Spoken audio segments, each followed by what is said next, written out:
जय संतोषी माता की। स्वागत है आप सभी का मेरे भक्ति भावना यूट्यूब चैनल पर। संतोषी माता की यह कथा सुनने से पुत्र की प्राप्ति होती है और हर मनोकामना पूरी होती है। इस कथा को पूरा ध्यान से सुने। संतोषी माता के पिता गणेश और माता रिद्धि सिद्धि हैं। संतोषी माता के इस व्रत से घर में धन्य धान्य आता है, सुख शांति, घर में हर प्रकार की खुशियाँ आती हैं।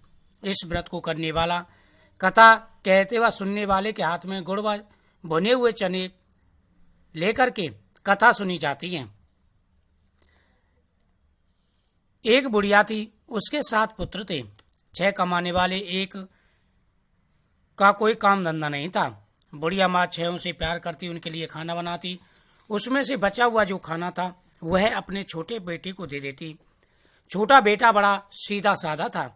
वह अपनी बहू से बोला कि देखो मेरी माता मुझसे कितना प्यार करती है।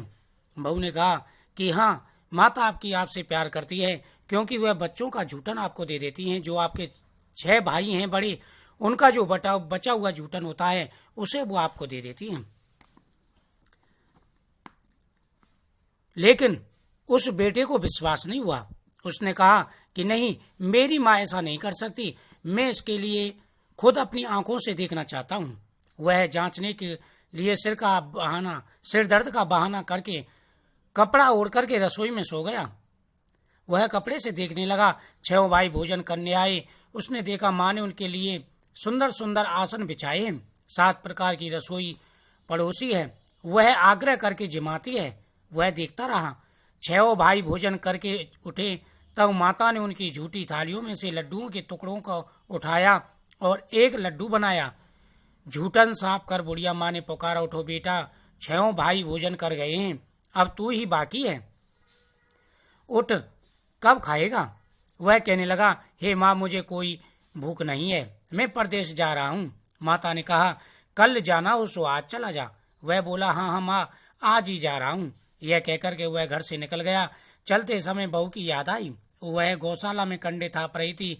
वही जाकर उससे जाकर के बोला, हम जामे परदेश को आवेंगे कुछ काल, तुम रहियो संतोष से धर्म अपनो पाल। वह बोली, जाओ पिया हमारी सोच हटाए, राम भरोसे हम रहें, ईश्वर तुम्हें सहाय। दऊ निशानी अपनी देख धरो में धीर, सुध हमारी मत विसारियो रखियो मन गंभीर। वह बोला, मेरे पास तो कुछ भी निशानी नहीं है, यह अंगूठी है सो ले ले, अपनी कुछ निशानी मुझे दे। वह बोली, मेरे पास क्या है, यह गोबर भरा हाथ है। यह कहकर के उसकी पीठ पर गोबर का हाथ मार दिया। वह चल दिया। चलते चलते दूर देश में पहुंचा।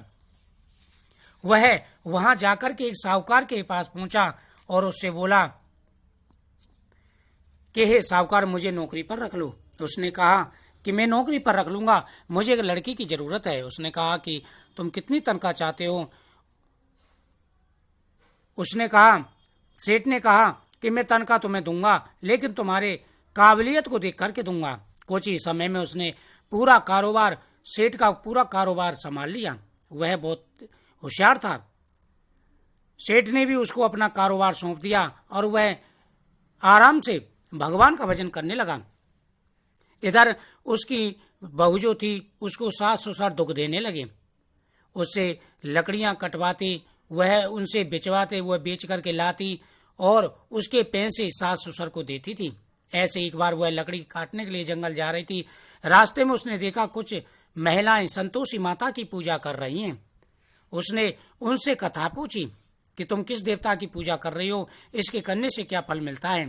तब उनमें से एक स्त्री बोली, सुनो, ये संतोषी माता का व्रत है, इसके करने से दरिद्रता का नाश होता है, लक्ष्मी आती है, मन की चिंताएं दूर होती हैं, घर में सुख होने से मन को प्रसन्नता और शांति मिलती है, निपुत्रों को पुत्र मिलता है, प्रीतम बार गया हो तो जल्दी आता है, कुंवारी कन्याओं को मनपसंद वर मिलता है, राजद्वार में बहुत दिनों से मुकदमा चल रहा हो तो उसमें विजय की प्राप्ति होती है, पैसा जायदाद का लाभ होता है, रोग दूर हो जाता है और जो कुछ मन में कामना हो वे सब इस संतोषी माता की कृपा से पूरी हो जाती हैं।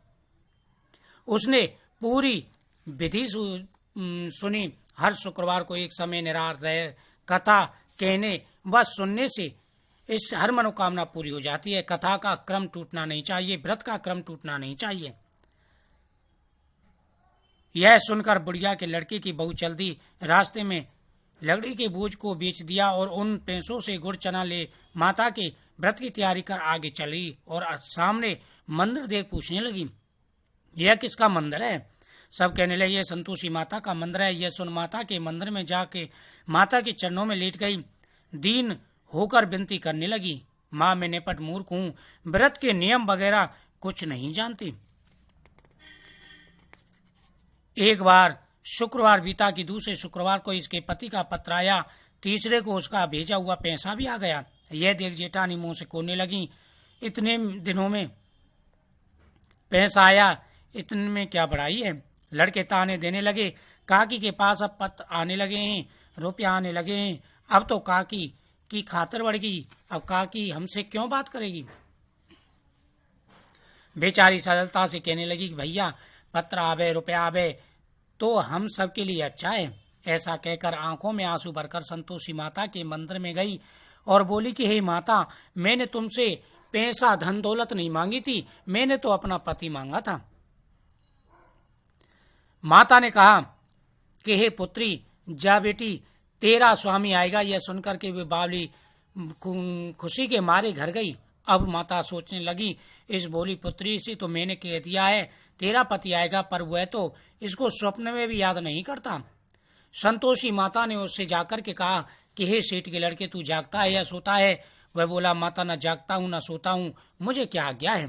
संतोषी माता ने कहा कि तेरी बहू बड़ी कष्ट में है, तेरे माँ बाप उसको कष्ट दे रहे हैं, तू जा उसकी सुध ले। उसने कहा कि हे माता, यहाँ पर कारोबार इतना फैला हुआ है, लेने वाले सामान ले जाएंगे, देने वाले पैसे दे के जाएंगे, तभी मैंने यहाँ से निष्प्रकर अपनी बहू के पास जा सकूंगा। माता ने कहा, चिंता मत कर, सवेरे उठकर संतोषी माता की कथा करना और गद्दी पर बैठ जाना, तेरे सारे कार्य सिद्ध हो जाएंगे।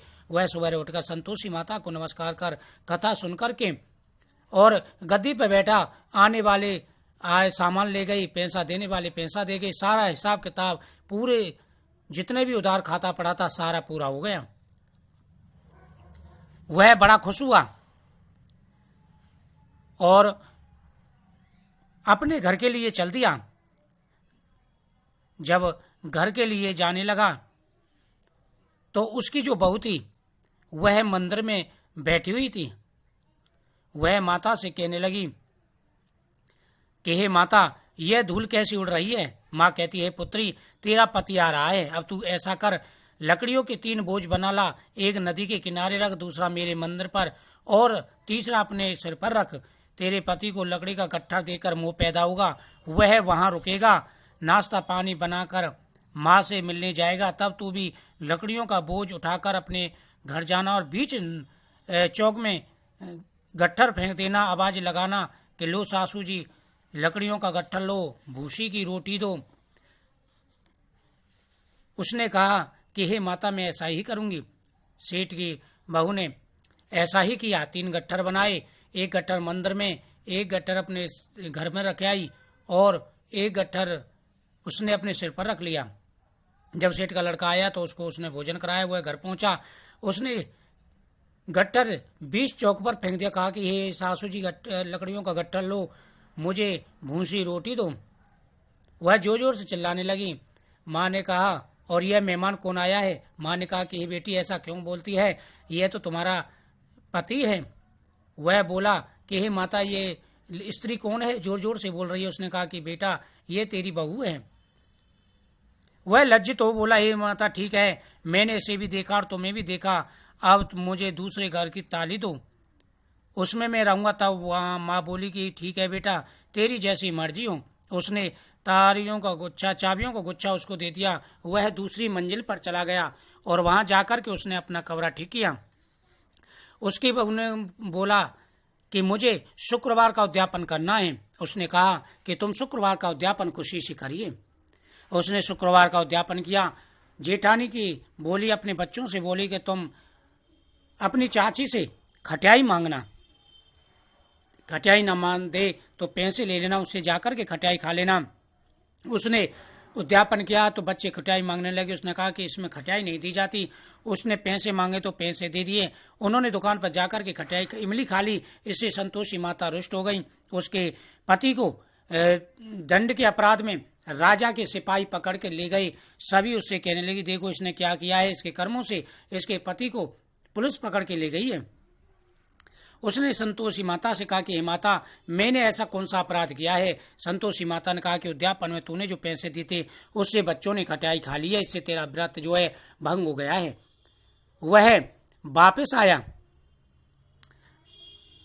उसने दोबारा से संतोषी माता का उद्यापन किया, सारे व्रत नियम पूर्वक किए और उसके प्रभाव से मां संतोषी माता प्रसन्न हो गई। राजा ने भी उसके पति को रिहा कर दिया। इस प्रकार से उन्होंने सुखपूर्वक संतोषी माता का व्रत किया। उनके पुत्र, धन, सुख, समृद्धि सब कुछ पहले से भी दुगने हो गए और वह सुख से रहने लगे। संतोषी माता के इस व्रत को करने से हर मनोकामना पूरी हो जाती है।